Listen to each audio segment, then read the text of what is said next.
So we're ready to start. Again, good morning, everyone, and welcome to our webinar, Holiday Shipping Mastery, How to Win Q4 Sales Without Shipping Surprises. I'm G from Seller Candy, and I'm ready, and I'm very excited to introduce one of our valued partners. We're joined today by Shipment.com, a digital-first freight forwarding company that specializes in cross-border trade. And with us is their co-founder, Shashank, a trusted name in the Amazon logistics space. Shashank will be sharing proven strategies for navigating holiday shipping during Q4, covering everything from Cyber Monday, Thanksgiving, Christmas, New Year as well. I'll be hanging out in the background. If you have questions, I'll be keeping an eye on them. So feel free to drop them in the chat box, and we'll tackle as many as we can towards the end of Shashank's presentation. So with that, welcome once again. Thank you for joining us. And I'm passing the floor now to our expert, no less than Shashank. Shashank, take it away, please. Thank you. Thank you. Thank you so much, G. Hi, everyone. Really appreciate you taking the time out to attend this particular session. I'll just start with my introduction or just add a little bit to what G mentioned. So primarily spent my career at Amazon, where I was leading Amazon's global selling team focused on the supply chain function. I've seen 7 Q4 peaks at Amazon and 3 peaks at Shipment. So as I was reflecting and preparing for this session, I realized that I've spent almost 10 years seeing every peak with Amazon as well as in the US. Of course, every peak is quite unique, and given the dynamic nature of the environment at this point in time, as Amazon sellers or as sellers selling in the US, you need to constantly sharpen your strategies and maneuvers and see how you can react and respond to the macro environment changes that happen. So hopefully with this session, I'm able to share what I've learned over the last decade, seeing these Q4 peaks, seeing best practices from multiple sellers that I've closely worked with, and hopefully I'm able to add value to you as you plan your Q4 and your overall journey as a seller selling in the US. Awesome. So we'll start.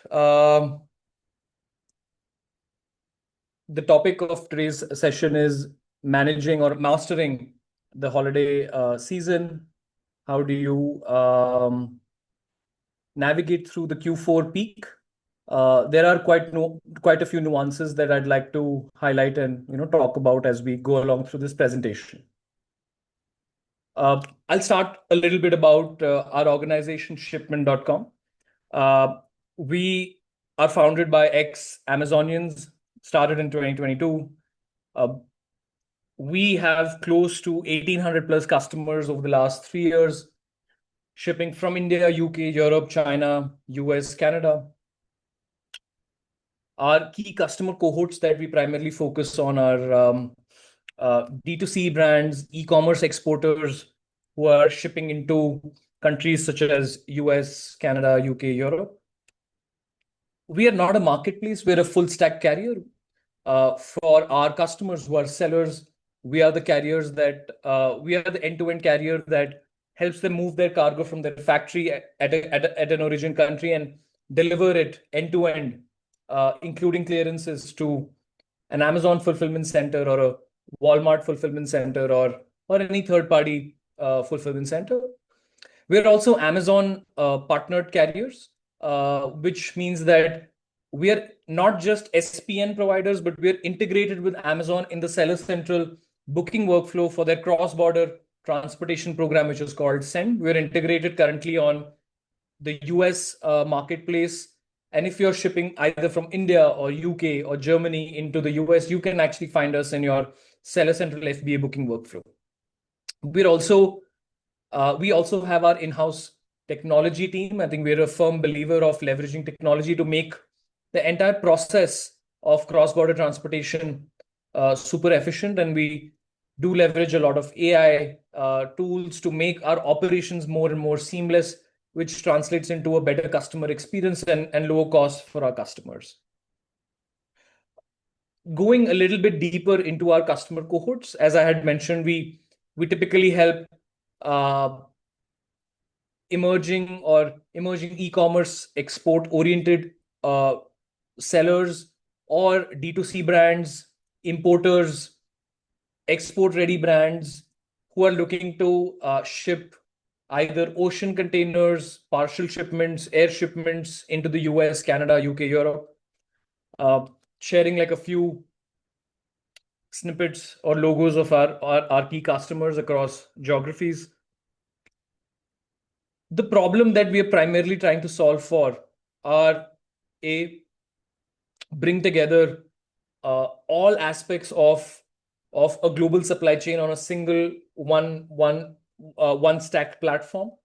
Uh, Typically, when you're looking to ship across continents and countries, there are 7 to 8 entities that actually touch your product, right? That could be your trucking entity, origin, custom clearance agent. Then we need to load your shipments onto a vessel or an airline. Then your shipment needs to be cleared at the destination country and then finally delivered to the final location. So we're looking to solve that problem through our full stack end-to-end platform where you as a seller do not have to worry about coordinating with so many entities, but you leave that complexity to shipment and allow us to solve that problem end to end. Typically, what we also have realized or understood is that there are a lot of delays with respect to customs. Sellers or customers do not know how to declare their products, what are the right HSN codes or HTS codes to use, what's the right compliance requirements at a particular country when you're importing the goods. I think that's where we come into the picture, where we are solving that use case by providing advisory and sharing the guidance through our consultative arm. These are the key problems that we typically solve for our customers. And the way we solve these problems are twofold. One is through building end-to-end supply chain products, which I will just talk about. And two, leveraging technology to deliver those supply chain products and services to our customers. If you look at this particular slide, we have custom built our own platform that customers can access, where they can live track containers, manage their end-to-end shipment life cycle by booking their shipments, getting real-time quotes, managing customer support, get your invoices in a single interface, live track containers. So we've invested heavily in technology to build that service for you. And from a supply chain perspective, we have built multiple supply chain products that allow us to deliver a superior experience. As I mentioned, we do ocean full container loads from origin country to the destination country, including the last mile deliveries. We have our own in-house custom clearance services that we offer to serve that we bundle in our logistics services.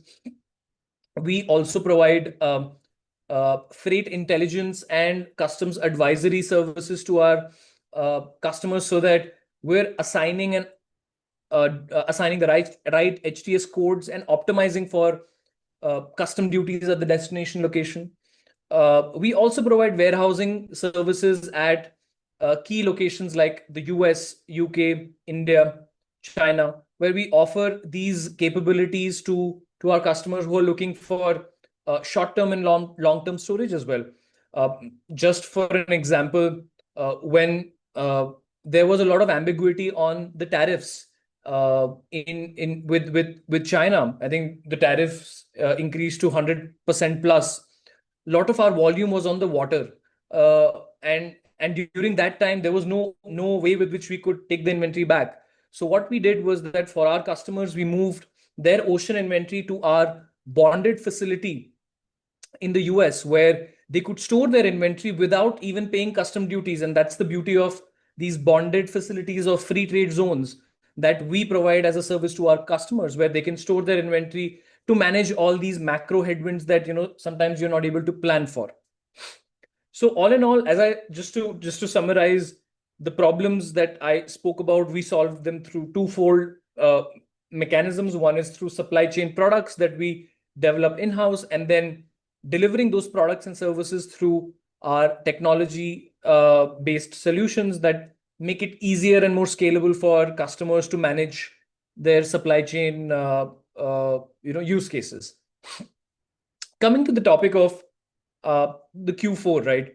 Uh, when I was at Amazon, I started my career at Amazon managing a lot of sellers selling on Amazon.com, and one of the insights that I helped them build their own private label brands. I think in the first couple of years of my stint there, uh, Q4 is sacrosanct, right? Q4 constitutes, on an average, 40% of the annual e-commerce sales on the platform. However, for some sellers, I've literally seen Q4 contributing to upwards of 60 to 70% as well. But on a general basis, 40% seems to be a pretty solid benchmark. But Q4 is where there's tremendous amount of buying that happens, in the US, and that's something that requires immense amount of planning in terms of couple of quarters before, Q4, couple or like 2 to 3 quarters before, the actual peak. And we've seen a lot of sellers who've leveraged this significantly to scale their businesses and brands. Uh, Four components to the holiday season. Uh, Between October to December, uh, while sales start increasing from mid of October onwards, Cyber Monday and Black Friday, Cyber Monday are key events, and this is typically the last Friday of November and the following Monday of November. So these 4 or 5 days are uh, are the peak days where customers or sellers see spikes up to 100 200% of their daily run rate. So very critical for you to plan for this. Of course, as we move towards December, the first 10 days of December are super critical because a lot of the Christmas shopping happens at that time. And of course, with Amazon's fulfillment capabilities of delivering products in 1 2 days, a lot of last minute buying happens that lead to a huge amount of spike. So that's something that that's these are the key dates and the time period. So it starts towards end of October. The sales do start picking up towards November mid. You'll see like a spike, but uh, that 4 or 5 days stretch of Black Friday and Cyber Monday, you'll see a tremendous amount of spike, and from there on till at least 14th 15th December, you'll see that spike or that run rate, the daily run rate that you've achieved is significantly high. And of course, it tapers off a little bit towards end of December, when of course people have completed their buying and spending time with the families. But one thing that you'll realize is that your daily run rate that you realize in this period then becomes your normal starting next year. So it becomes super important, and then that becomes your baseline on which you start building your business for the following year, and that's how the growth happens on a year-on-year basis. uh, and hence it's super important that as a seller who's selling on such platforms, be it Amazon or a Walmart, you're in stock, you're not missing any of the recommended cutoffs, and planning in advance to make sure you're in stock, you're prime eligible, uh, your ads are optimized so that you can take maximum advantage of this particular peak. Giving you just a high level overview of the typical uh, cutoffs. If you're planning to source from these countries like India, UK, Germany, uh, and are trying to make it to the respective holiday event, it starts with Halloween, Cyber Monday, Black Friday, Thanksgiving, Christmas. uh, these are obviously recommended cutoffs. Ideally, this would make sure that you are planning for the inventory to be live on or at the facility. So I think these are very high level cutoffs for you to plan. So for example, if you're shipping from India to the US, you need to make sure that you're shipping out or planning your shipping ship outs by August 20th. If you're planning for Cyber Monday, you a lot from India or say even China, you need to make sure that you're shipping out at least by September first week or second week at max, so that you're in stock. Because what we've also realized is that while your shipments can be delivered to an Amazon FC, Amazon also takes time to invert the goods. It could also be that your shipments are delivered to a cross dock facility at Amazon, and a cross dock facility does not and these facilities could be a ONT8 or an LGB8 on the West Coast, or a WBW2 or an AVP1 on the East Coast. So these cross dock facilities do not, they basically are in transit facilities. That means that Amazon receives the goods in the boxed condition, and then they move boxes directly to the final destined warehouse. So you may also see that while your carrier has delivered the goods to Amazon, it may not appear to be live, or it may be showing slower transit time because maybe it's not delivered to the right, it's not delivered to the final destined FC, and the units are not available for pick, pack, and ship. So it's super important that as a seller, you're planning your inventory, working with your factories to plan your production run, making sure that you have enough time and buffer to do the labelings, manage QCs, and are able to manage the cutoffs as well. I do understand that while these are cutoffs that are recommended, there could be, of course, scenarios where you're shipping like a week or so late here and there, and honestly, it does not matter as much, but it's always recommended to be really prepared and plan in advance. I know we're a bit late on this particular peak with respect to this webinar, but I'm sure like these are insights that I've learned over the last decade or so. And again, as I said, uh, Amazon's not a zero sum game. I think Amazon wants all sellers to win. Of course, now as a seller, if you're able to launch well, package your products well, communicate the value proposition well, know how to manage the Amazon platform, there'll be multiple winners. So in case maybe you've not cracked it for this holiday season, it doesn't matter. I think since it's not a zero sum game, and there's always scope to grow, and these are inputs that can help you to plan your next peak. And it could be as early as starting for the Prime Day next year. Costly mistakes to avoid. So I quickly run through like maybe the challenges that or issues or problems that we've seen right now that certain sellers or importers have fallen prey to. Hopefully this helps, and it can help you to avoid these mistakes which other folks have already committed. I think the first issue is around the commercial invoice, right? Please make sure that your commercial invoice is updated with all the details. And I think that's where a forwarder, your carrier, say someone like shipment, can help you and advise you to update and manage your commercial invoice, because that's the baseline, that's the base document on which a carrier is able to file an entry with the customs while importing the goods.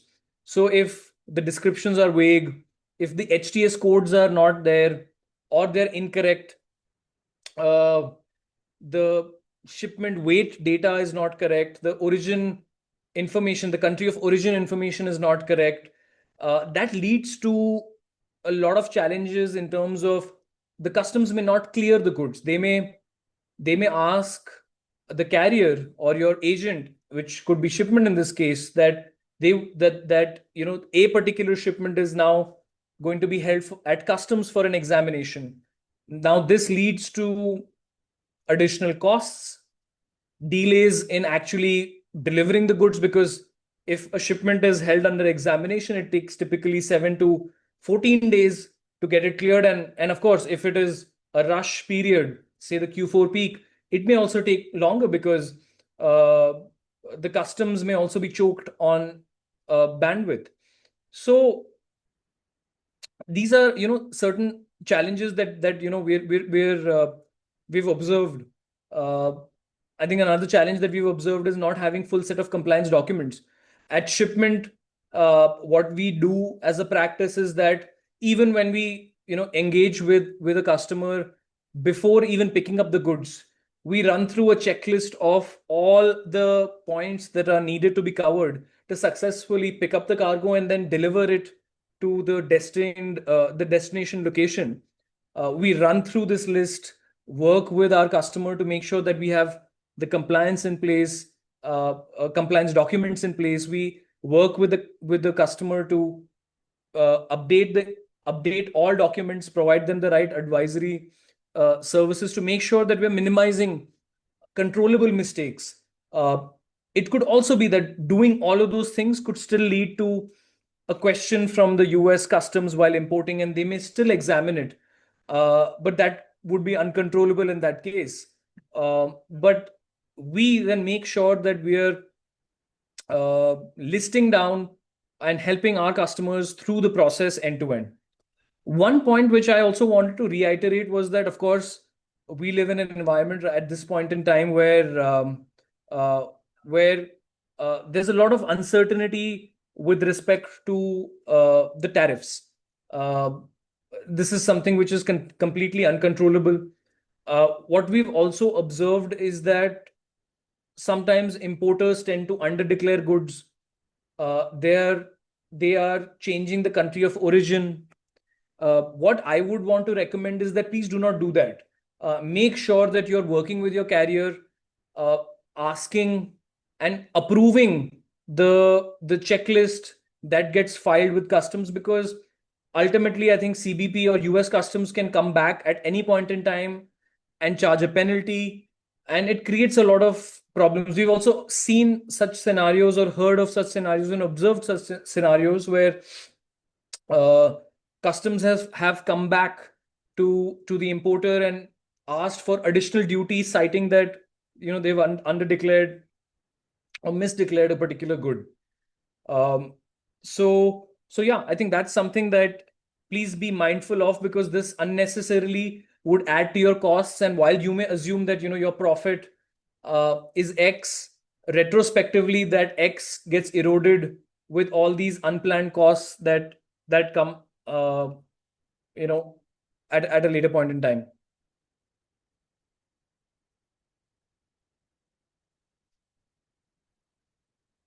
Cool, awesome. So just to summarize, these are the key events, and my apologies, I think I didn't talk about Halloween as an event in end of October. That's actually what drives a lot of the spike pre in the month of October, that then spills over to November and moves towards Black Friday, Cyber Monday. But yeah, these are the key dates in October, November, and of course December. Uh, our recommendation, based on how we operate with our customers and how we plan the supply chain with our customers to plan to work through the Q4 peak, are these particular dates. It's always recommended that shipments do arrive at least 2 to 3 weeks before the particular event, so that there's enough time, as I mentioned, for Amazon to inbound your inventory. Make sure that Amazon splits the inventory to multiple FCs, so that Amazon is able to show a faster time to delivery, which basically translates into a faster conversion cycle for you. So the way Amazon operates is that while from your perspective, you are delivering the goods to a single facility, internally, Amazon has built a very complex and a nuanced network where, based on their data and algorithms to predict and anticipate demand across the country, they would then take your inventory and split it across multiple fulfillment centers on the east, central, and the west coast. And that's what will help you to accelerate your sales. So for example, if I'm a customer from California and I'm trying to purchase something on amazon.com, and I come across your inventory or your ASIN page, if it's in the West Coast FC, Amazon's going to show a faster time to delivery, and that's just going to spin your flywheel in terms of conversion. And hence, as I mentioned, it's recommended that plan your events and make sure that you're in stock at least 3 weeks prior to that. And that really helps you to scale tremendously. uh, the other thing also is to make sure that you're leveraging your Seller Central data dashboard to make sure that you're in stock, and you're operating in a manner that you're not going out of stock in the middle of this particular peak. Because the way Amazon's algorithm, based on my understanding, works is that being in stock just helps your sales velocity. It helps your ASIN rank. It helps you to be visible in the first couple of pages organically. If you're out of stock, of course, you'll not be visible. Your ASIN ranking goes back. And then when you're shipping, say, or replenishing through a very expensive air mode, it just takes that much more amount of effort for you to rebuild the ranking, which means that you'll have to spend more on sponsored ads, and you'll have to uh, again maybe offer a discount to spike sales. So please make sure that you're not breaking the flywheel once it gets started. And hence is always a challenge for sellers to make sure that they're in stock for their top selling SKUs and ASINs. But that's something that you'll have to really work towards. And I believe there are a lot of tools that Amazon does provide within their Seller Central dashboard that helps you to plan better. And of course, there are other tools that are available in the market that can plug into your seller account and just give you a lot of insights on how do you plan your or how much inventory do you need X months out or X days out, and you can plan this much better. Cool, awesome. So just to summarize, the mistakes to avoid: make sure commercial invoices, HS codes, packing lists, country of origin, IOR details, compliance documents are all in place. Make sure that you're asking these questions to your freight forwarder and your carrier that you're working with. Make sure that you are reviewing the documents that are provided by your freight forwarder. I've seen instances where freight forwarders do quote their importer customers or their customers an all-in rate that, hey, my all-in rate to you is X dollars, and this includes the duty. While it may seem to be very palatable and easy to understand as a customer, and it is actually quite risky, because you do not know what your uh, what your uh, forwarder or carrier is declaring at the customs.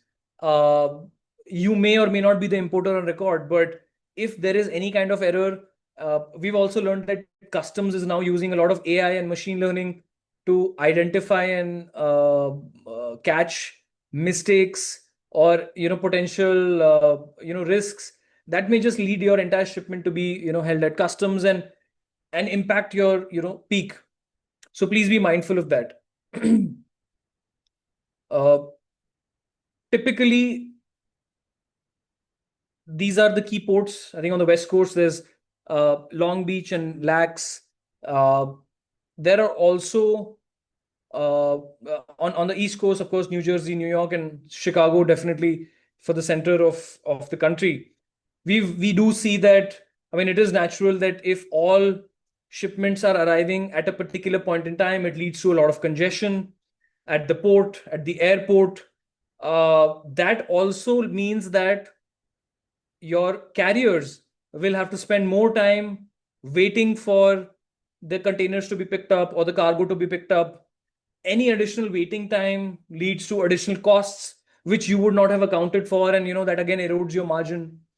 If you're shipping or deliver, also while delivering the shipments, to the Amazon facility if all sellers are delivering to the same FC at a similar point in time. We have also observed that Amazon warehouses may also get choked, and that would mean that the drivers who are trying to deliver the containers and the shipments will have to wait for their turn to unload the cargo. There are scenarios that where we have observed that the drivers have had to wait for 7, 8, 10 hours at the warehouse because, of course, everyone's trying to get in stock. And that wait time is also expensive. So every hour in the US has a particular labor charge. So while carriers may offer a couple of free hours to deliver and unload the cargo, anything beyond that gets charged as an additional fee.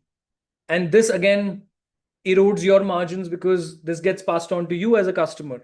So hence it's super important that your planning starts at least in Q2 for your Q4 peak. You're making sure that all production is ready and gets shipped out so that you're actually avoiding the rush at the port of destination. You're avoiding the rush when you're trying to inbound the inventory into the Amazon FC. Realistically, at least, I would recommend that make sure at least 70 odd percent of your inventory is in stock. And of course, there'll always be a certain ASIN, certain SKUs, certain components that don't get inbounded at the time that you desire. And of course, like, keep a buffer to make sure that they're inbounded to have a killer, Q4 peak. Awesome. So while FBA definitely is a super critical tool to scale your business as you mature as a seller in the US, as you grow to a certain scale, which I believe is about $500,000 per year or more. Do consider other options like working with 3PL warehouses. Uh, for example, Shipment offers its own warehousing solution in the US, where we have customers who store their goods much before the Q4 season or the event. Or what they do is that they store their uh, peak, or like they store their top selling or hero SKUs in our warehouses. So that makes sure that they are avoiding any kind of macro headwind and are able to replenish inventory into the Amazon fulfillment center or any other channels that they're working uh, on very quickly. In fact, a lot of our customers uh, operated very smartly this year. Uh, the Trump tariffs, first set of tariffs were announced in March and early April. I think since then, a lot of customers who've been shipping from, say, a China or an India or a UK or a Germany have been building uh, a stock of top selling or hero SKUs in our warehouses, and that's actually helped them to get shielded by the new set of announcements that have come up from the US administration. Uh, and again, like, these are insights that they of course developed as they've spent more time as an experienced seller, understanding their business to the core, figuring out their supply chain. But this has actually been a very tactical or a very smart move where they've shielded themselves for at least this year. And now a lot of customers are still hopeful with the fact that the tariffs may get overturned or the tariffs may reduce as the negotiations are happening across uh, multiple countries with the US, which would then mean that they're still able to manage and recover next year as well.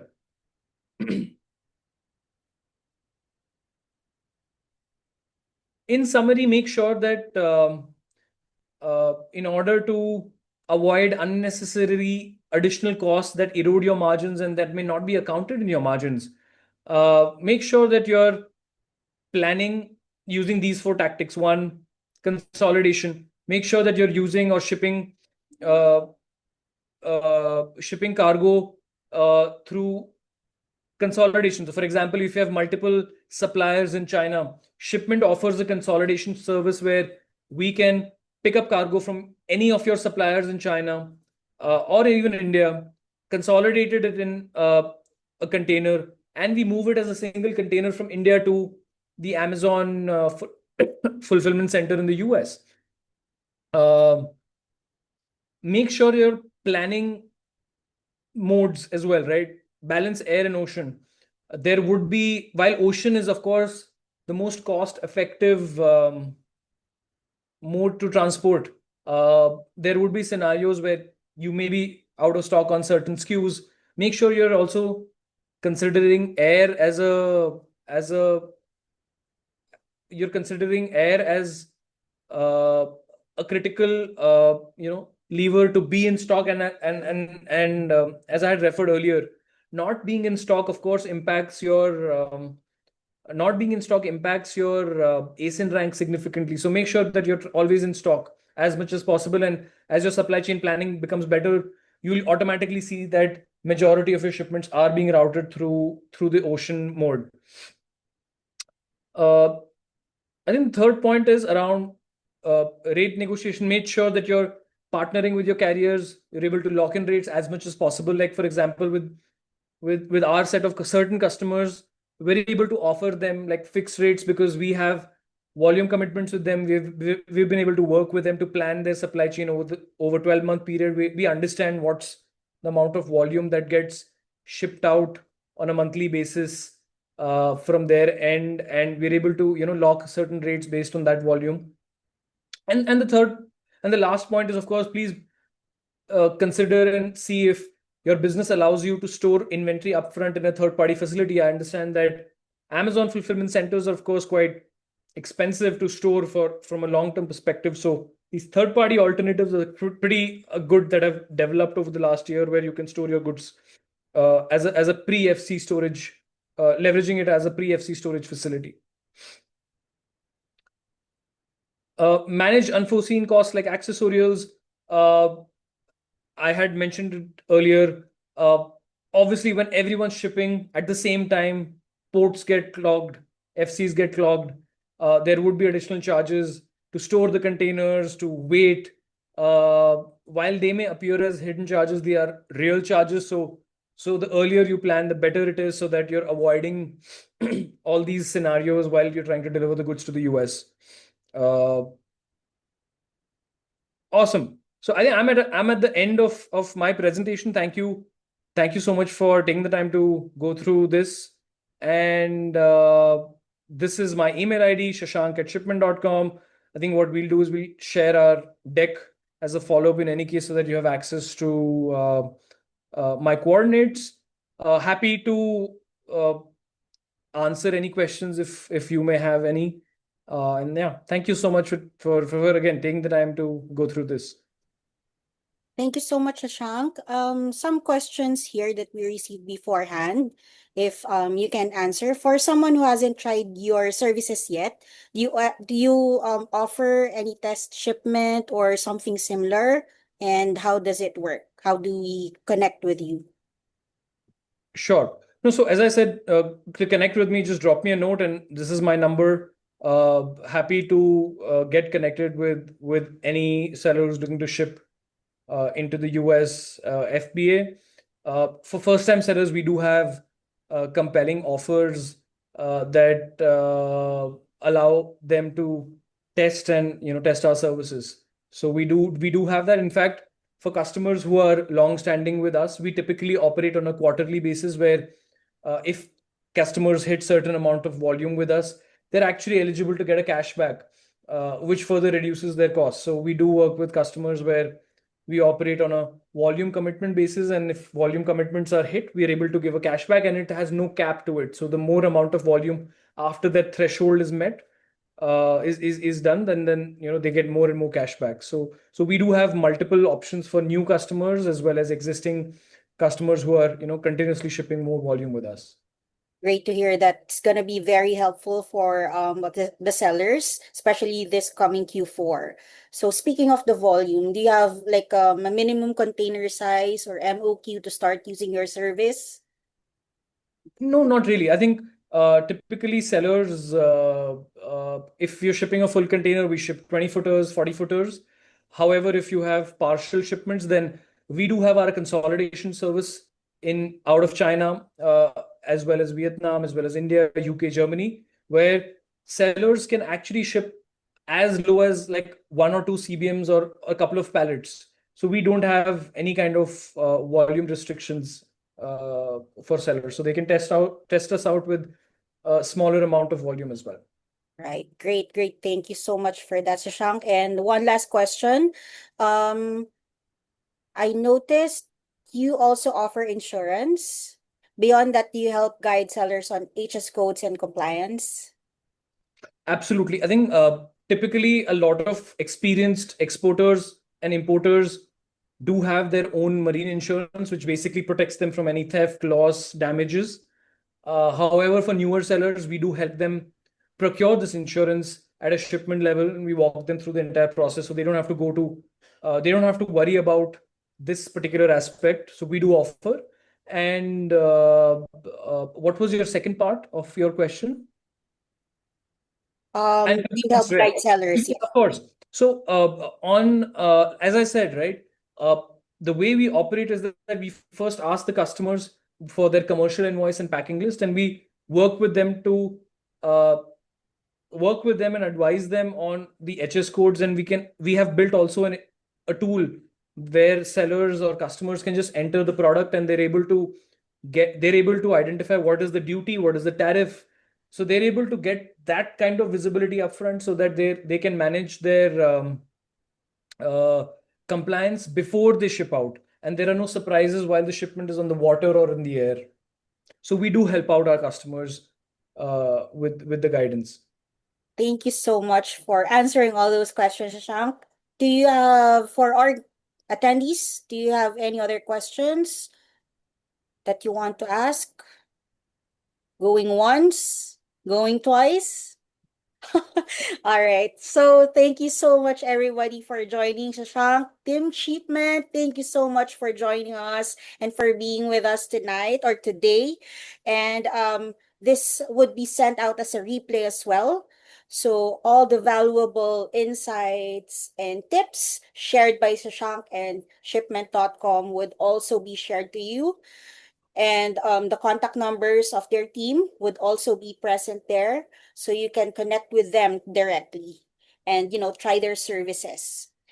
We hope you're walking away with practical strategies that you can use right away as we head into Q4, and wishing you all smooth shipments and record-breaking Q4 sales. Thank you again, Shashank. Thank you. Thank you. Thank you again. Take care. Thank you, Take everyone. care, everyone.